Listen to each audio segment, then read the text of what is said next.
Hello दोस्तों, welcome back. एक बार फिर से खुशामदीद है हमारे इस यूट्यूब चैनल पर। आइए बात करेंगे हम लोग कि दो बड़े सदस्य, दो बड़े लीडर्स, एक कांग्रेस का और एक एनडीए का, जो ये दो जो है बड़े बड़े बड़े लीडर, और इनके अलावा और भी कई सारे जो अच्छे खासे पद वाले लोग भी एआईएम ज्वाइन कर रहे हैं। और वो कौन कौन से, इसके बारे में बातें करेंगे। और ये भी देखेंगे कि मेरे पास कुछ कमेंट्स आए हैं और बड़ा इमोशनल कमेंट्स है। उन्होंने ये वादा किया है हमसे कि अगर एआईएम की जीत होती है बिहार के अंदर तो हम लोग ये करने वाले हैं। तो वो भी हम लोग इस चीज़ों के बारे में देखेंगे इस वीडियो के अंदर। और जो पहले मैं रिक्वेस्ट कर दूं, जो नए हैं वो चैनल को जरूर सब्सक्राइब कर लें और वीडियो को लाइक भी करेंगे तो आपकी मेहरबानी होगी। चलिए शुरू करते हैं दोस्तों। जैसे कि फर्स्ट लिस्ट जारी हुआ था और कुछ लोगों को यही लग रहा है कि 32 ही विधानसभा पर चुनाव लड़ेंगे, तो ऐसा नहीं है। मैंने कुछ आर्टिकल्स भी देखे थे, उसके अंदर भी इसी तरीके से लिखा हुआ, तो ऐसा नहीं है 32 पर नहीं लड़ेंगे। ये गलतफहमी आप पहले दूर करें। ये पहली लिस्ट जारी है, दूसरी लिस्ट वो अनकरीब जारी होगी और उसके अंदर आपको बहुत सारी चीज़ें जो है क्लियर हो जाएगी। तो इतना दिल से निकाल दें कि ये 32 पर ही लड़ेंगी चुनाव एमआईएम, ये बिल्कुल गलत है और ऐसा कुछ नहीं है। दूसरी बात ये करते हैं कि सदस्यता जो है दूसरे लोग बड़ी तेज़ी के साथ एम ज्वाइन कर रहे हैं, उसमें से कई बड़े लीडर्स भी है। और मेन रीज़न भी यही था इतना पहले लिस्ट जारी करने का, क्योंकि जिस तरीके से पॉलिटिक्स है, जिस तरीके से राजनीति कर रहे हैं हिंदुस्तान के अंदर, उसमें ज़रूरी था कि एक ऐसे राजनीतिक दल तैयार हों जो गलत को गलत और सही को सही ठहराए। और यही रीज़न है कि एमआईएम ने वो जिम्मेदारी ठहराई। एमआईएम ने वो जो है चीज़ें अपने हाथों में ली और इस तरीके से लोगों को अपने एम के अंदर जुड़ने की दावत भी दी और रिक्वेस्ट भी कर रहे हैं और लोग जुड़ भी रहे हैं। यही रीज़न है कि कांग्रेस के जिला लेवल के जो एक लेडी, जिनका नाम है कंचन देवी, उन्होंने कल एमआईएम के जो प्रदेश अध्यक्ष है अख्तर ईमान साहब, उनके हाथों से जो है वो एमआईएम ज्वाइन कर लिया। इसके अलावा एनडीए के जो कैंडिडेट थे, हुआ करते थे पहले, जिनका नाम है आपका मुजीबुर रहमान, अजीज़ुर रहमान, उन्होंने भी जो है एमआईएम ज्वाइन कर लिया है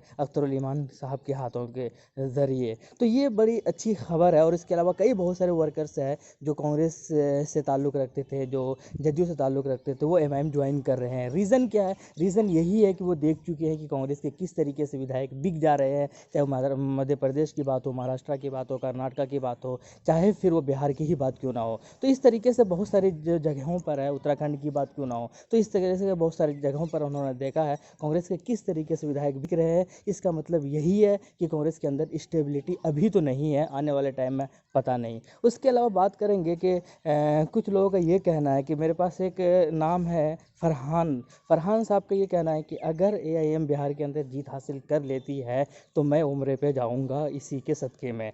इसके अलावा और यहाँ पर एक नाम है ये वीर जी करके है। इनका कहना है कि अगर एमआईएम बिहार के अंदर जीतती है, क्योंकि वो सिर्फ इसलिए एमआईएम ज्वाइन किया हुआ क्योंकि दलितों की आवाज़ उठाते हैं एमआईएम, इसीलिए उन्होंने कहा है कि अगर एमआईएम बिहार के अंदर जीत जाती है तो मैं जो है वो 30 लोगों को, 30 गरीबों को जो है पर्सनली जो है मैं एक हफ्ते तक खाना खिलाने की कोशिश करूँगा।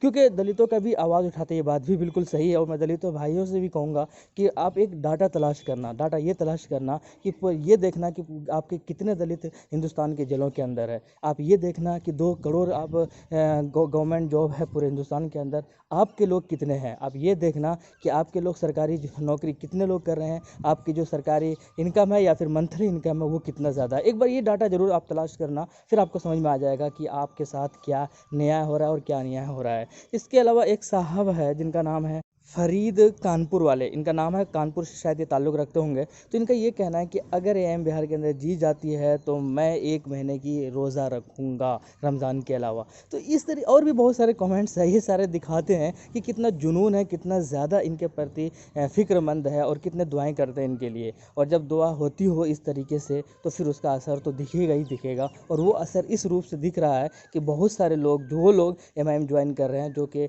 एक अच्छे पद वाले हैं, जो एक अच्छे पहचान वाले हैं, जो एक अच्छे लोगों पर पकड़ वाले हैं, तो इस तरीके से जुड़ रहे हैं। ये आने वाले वक्त के लिए शायद बहुत ज़्यादा मुनाफे और फ़ायदेमंद और एडवांटेज वाली बातें होंगी एमआईएम के लिए। ये तो वक्त ही बताएगा कि कौन जीतेगा कौन हारेगा। लेकिन इस तरीके से, जिस तरीके से एमआईएम काम कर रही है, कह सकते हैं कि work is going on high level. ये बात बिल्कुल क्लियर है कि भाई काम जो है अभी ज़मीनी लेवल पर बहुत तेज़ी के साथ और बहुत मेहनत के साथ कर रहे हैं। लेकिन याद रखना, एक बार फिर से मैं कहूँगा कि अगर अभी भी मुत्तहिद नहीं हुए, अभी भी अगर आप एक साथ नहीं हुए, इतने सारी चीज़ें होने के बाद, याद ज़रूर रखना कि ट्रिपल तलाक के बारे में क्या हुआ था। ये भी याद रखना कि राम मंदिर के बारे में कितना ज़्यादा उन्होंने वोट बैंक के हासिल करने के लिए राम मंदिर और बाबरी मस्जिद को इस्तेमाल किया। और ये भी याद रखना कि सीए और एनआरसी से किस तरीके से आपको देश, अपने ही देश से बेगाने करने की कोशिश कर रहे हैं। और आप ये भी याद रखना कि मॉब लिंचिंग किस तरीके से दलितों और मुसलमानों के साथ और पिछड़े वर्ग के लोगों के साथ हिंदुस्तान के अंदर